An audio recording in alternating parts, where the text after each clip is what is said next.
చిత్తూరు జిల్లా పలమనేరు పట్టణంలోని వ్యవసాయ మార్కెట్ దుర్గంధం వెదజల్లుతోంది.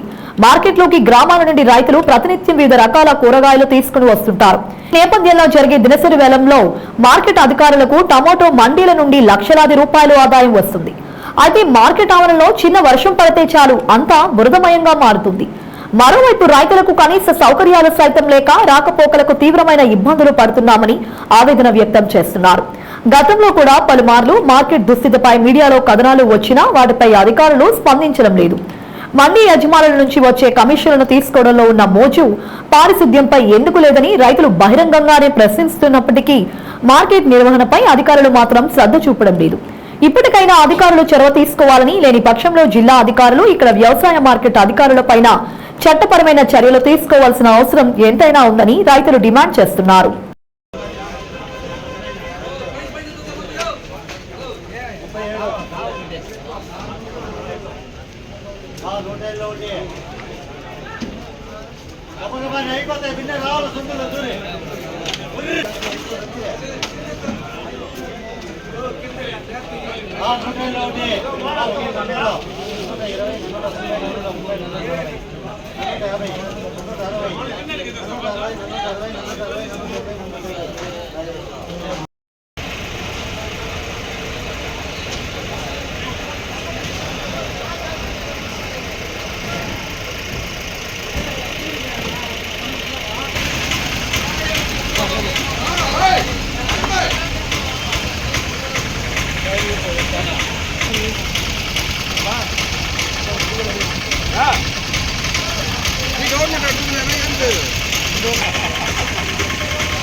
ఇట్లా చెప్తాను బాగా ఎట్లా పోతుంది ఎవరు